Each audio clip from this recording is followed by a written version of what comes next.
अगर हमें किसी इंटरव्यू में अपेयर होना है तो हमारे लिए बहुत ज़रूरी है कि हमें एशिया का मैप थोड़ा बहुत समझ आता हो। तो हम इसको समझने के लिए ये करते हैं कि इसको कुछ रीजन्स में डिवाइड कर देते हैं। हमने यहाँ पर इसको 6 रीजन्स में डिवाइड किया है। South Asia, South East Asia, Far East Asia, Central Asia, Caucasus, west या नियर ईस्ट एशिया। इसमें आप इंक्लूड कर लें फ़लस्तीन को भी और सिप्रस को भी। टोटल मिला के आपके पास 48 कंट्रीज़ बनते हैं। लार्जेस्ट कंट्री की बात करें जो इंडिपेंडेंट स्टेट्स हैं तो रशिया है। अगर जियोग्राफिकली माने तो ये हमारा पार्ट है, पॉलिटिकली हमारा पार्ट नहीं है। अगर आप इसको एक्सक्लूड कर दें तो चाइना जो है वो लार्जेस्ट कंट्री है। स्मॉलेस्ट कंट्री जो कि इंडिपेंडेंट स्टेट है मालदीव्स है। मुस्लिम कंट्रीज 27 हैं। लैंडलॉक कंट्रीज टोटल 12 हैं। डबल लैंडलॉक कंट्रीज जो है वो एक है उज़्बेकिस्तान, और पूरी दुनिया में 2 हैं। एक हमारे पास एशिया में और एक यूरोप के पास है। अच्छा, एशिया जो है वो डिराइव हुआ है ग्रीक लफ्ज़ से जिसकी मीनिंग है राइजिंग सन। अब हम सबसे इम्पॉर्टेंट रीजन की तरफ चले जाते हैं, साउथ एशियन कंट्रीज़ की तरफ। इन साउथ एशियन कंट्रीज़ को अगर देखें तो 8 हैं टोटल हमारे पास।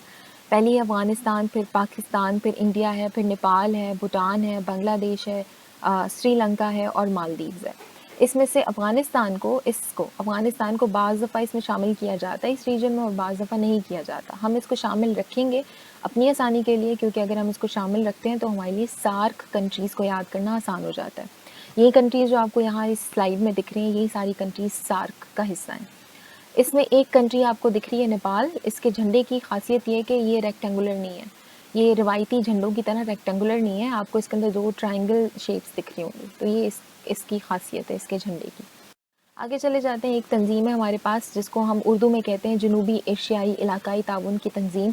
अंग्रेज़ी में इसका नाम है south Asian association for regional corporation. ये इस्टेब्लिश हुई थी ढाका में 8 दिसंबर 1985 को, और इसके फाउंडिंग मेंबर्स जो थे वो 7 थे। वो 7 कौन थे, कौन 8वां जो था वो नहीं था। अब 8 है ना, तो कौन सा मेंबर था जो उस वक्त इसमें शामिल नहीं था, तो वो अफ़गानिस्तान ने इसे लेट ज्वाइन किया था। अगर आप इसका निशान देखें, ये इसका सिंबल है।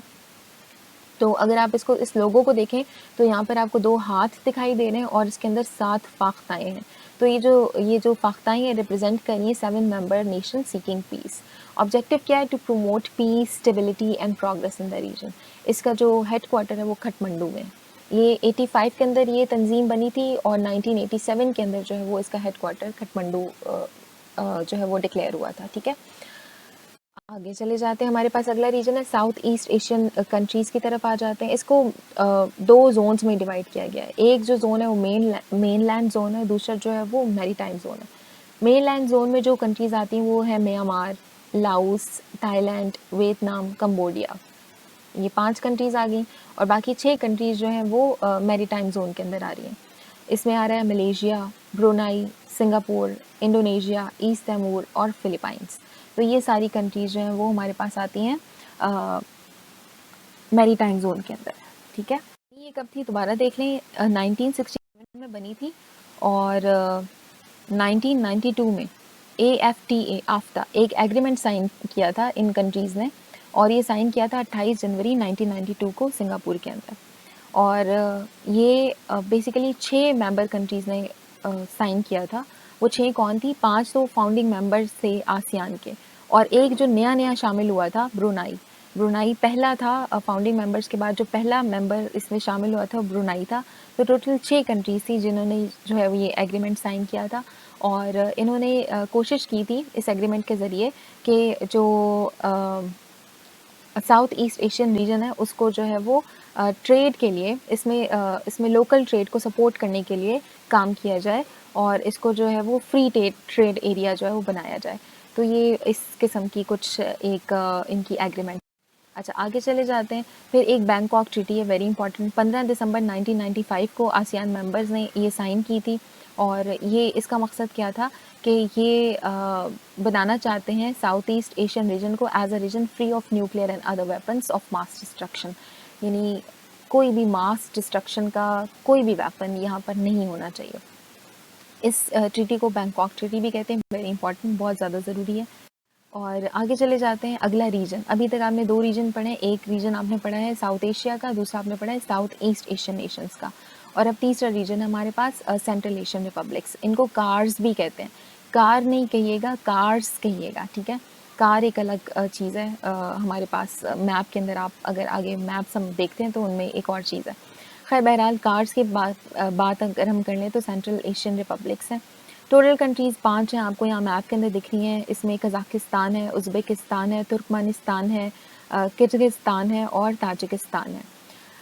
इनके अंदर अगर हम लैंडलॉक कंट्रीज़ देखें तो सारी की सारी लैंडलॉक कंट्रीज़ हैं। और डबल लैंडलॉक कंट्री देखें तो उज़्बेकिस्तान, जिसका शुरू हमने ज़िक्र किया था, ये रही उज़्बेकिस्तान, ये डबल लैंडलॉक कंट्री है। अच्छा, अगर हम इनको लैंडलॉक कंट्रीज़ कह रहे हैं और हम यहाँ पर मैप के अंदर कैस्पियन सी भी दिख रहा है, तो हमारी बात तो गलत होगी, तो ये लैंडलॉक कंट्रीज़ तो नहीं हुई। तो जनाब, बात हमारी बिल्कुल गलत नहीं है, इसलिए क्योंकि इसका नाम कैस्पियन सी है, लेकिन ये समंदर नहीं है, ये कोई ओशन नहीं है, ये कोई समंदर नहीं है, एक झील है, ठीक है। इसके बारे में थोड़ी देर बाद हम बात करेंगे। फिर हमारे पास है ईस्ट एशिया और फार ईस्ट एशिया। इसको फार ईस्ट एशिया क्यों कह रहे हैं या फार एशिया क्यों कह रहे हैं? यूरोप के रिस्पेक्ट से। यूरोप हमारे मगरिब के अंदर है।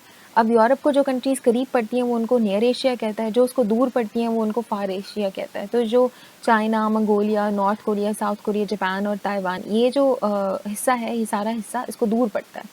तो इसलिए यूरोप के रिस्पेक्ट से ये फार एशिया है। फार ईस्ट एशिया हमारे लिए ईस्ट एशिया, सिंपल, ठीक है। तो कंट्रीज़ के नाम मैंने भी ले लिए हैं कि कौन कौन है। मंगोलिया है, चाइना है, नॉर्थ कोरिया है, साउथ कोरिया है, जापान है। ताइवान अलग मुल्क नहीं है, Taiwan basically Republic of China है, चाइना का पार्ट है। अच्छा, अब यहाँ पर जो आपको 2 कोरिया नज़र आ रहे हैं, नॉर्थ कोरिया और साउथ कोरिया, तो नॉर्थ कोरिया के बारे में ख़ास बात ये है कि इसको जो सपोर्ट करता है वो चाइना और रशिया करता है। साउथ कोरिया को यूएसए और जापान सपोर्ट करता है। और जो नॉर्थ कोरिया है, ये ऊपर वाला हिस्सा, ये डेवलपिंग कंट्री है, और जो साउथ कोरिया है वो वेल डेवलप्ड कंट्री है। अगला इम्पॉर्टेंट रीजन जिसकी हम बात कर रहे हैं वो हमारे पास है वेस्ट एशिया। इसमें हमारे पास 16 कंट्रीज़ है। इसमें हमने सिप्रस को भी शामिल करना है और फ़लस्तीन को भी शामिल करना है, ठीक है। तो टोटल हमारे पास जो है वो 16 कंट्रीज़ हैं। इसमें आप देख रहे हैं मैंने कुछ को स्याह रंग से लिखा है, कुछ को मैंने सुर्ख रंग से लिखा है, फिर जिनको मैंने रेड कलर से लिखा है उनमें से कुछ को मैंने अंडरलाइन भी किया है। तो मैंने ये डिफरेंट क्यों किया है ये मैं आपको बता देती हूँ कि आपको पहले तो कंट्रीज़ देख लें। इसमें टर्की दिख रहा होगा, सीरिया दिख रहा होगा, इराक दिख रहा होगा, ईरान दिख रहा होगा, कुवैत है, बहरीन है, कतर है, यूएई है, ओमान है, यमन है, सऊदी अरेबिया है, जॉर्डन, इसराइल, लेबनान। सिप्रस नहीं दिख रहा, लेकिन वो भी इसमें हमने शामिल किया, ठीक है। तो अब इसके अंदर कुछ चीज़ें, कुछ हिस्सा अगर आप देखें, जैसे ये इराक हो गया, ईरान हो गया, कुवैत हो गया, बहरीन हो गया, कतर हो गया, यूएई हो गया, सऊदी अरेबिया हो गया और ओमान हो गया। इस सब को जो है वो हमने लाल रंग से लिखा हुआ है। तो ये बेसिकली ये कंट्रीज़ जो हैं वो पर्शियन गल्फ़ का हिस्सा है, ठीक है। ये गल्फ़ है, ये पर्शियन गल्फ़ का हिस्सा है। टोटल ये 8 कंट्रीज़ हैं। अब इनमें से मैंने फिर इन 8 कंट्रीज़ को हाईलाइट क्यों नहीं किया? अगर ये सारी 8 कंट्रीज़ जो हैं वो पर्शियन गल्फ़ का हिस्सा हैं, तो इनमें से मैंने 6 को मैंने अंडरलाइन किया हुआ है, 2 को मैंने अंडरलाइन नहीं किया हुआ। तो ये मैंने इसलिए किया है क्योंकि मैं आपको ये बता सकूँ कि इन 8 में से 6 कंट्रीज़ ने मिल के एक ऑर्गेनाइजेशन बनाई है जिसका नाम है गल्फ़ कोऑपरेशन काउंसिल। तो उसके बारे में थोड़ा-सा मैं आपको बता दूँ कि ये इंटर गवर्नमेंटल पॉलिटिकल और इकोनॉमिक यूनियन है। इसके अंदर ईरान और इराक शामिल नहीं है, बाकी पर्शियन गल्फ़ के 6 कंट्रीज़ शामिल हैं, ये 6 कंट्रीज़ शामिल हैं। और इसका जो हेड क्वार्टर है वो रियाज़ में है, और ये बनी थी मई 1981 के अंदर, ठीक है। तो ये इनकी एक ऑर्गेनाइजेशन है। अब आगे बढ़ जाते हैं। बाकी सारी कंट्रीज़ जो आपको यहाँ पे दिख रही हैं ये वेस्ट एशिया का हिस्सा हैं। और दूसरा नाम आपको दिख रहा होगा, इसमें नियर ईस्ट एशिया भी लिखा हुआ है। तो नियर एशिया क्यों लिखा है? ये यूरोप के रिस्पेक्ट से। यूरोप को जो कंट्रीज़ जो हैं वो करीब पड़ती हैं वो उनको नियर एशिया का हिस्सा मानता है, जो दूर पड़ती हैं वो उनको फार एशिया मानता है। तो यूरोप हमारे एशिया के मगरिब के अंदर है। तो ये वाले जो कंट्रीज़ हैं जो एशिया के मगरिब में आते हैं वो यूरोप के करीब पड़ते हैं। तो ये यूरोप का करीबी हिस्सा है, एशिया का वो हिस्सा जो यूरोप को करीब पड़ता है, ठीक है। आगे बढ़ जाते हैं। जिन इम्पॉर्टेंट रीजन्स के अंदर हमने डिवाइड किया है एशिया को, उनमें से एक रीजन जो है वो कॉक्सस रीजन भी है। ये कॉक्सस रीजन बेसिकली 3 कंट्रीज़ पर मुश्तमिल है। कंट्रीज़ आप देख सकते हैं, जॉर्जिया है, आज़रबाईजान है और आर्मीनिया। 2 सी लिखे हुए आपको दिख रहे होंगे, ये कैस्पियन सी लिखा दिख रहा है और एक ब्लैक सी लिखा दिख रहा है। इनके दरमियान है ये जो रीजन है।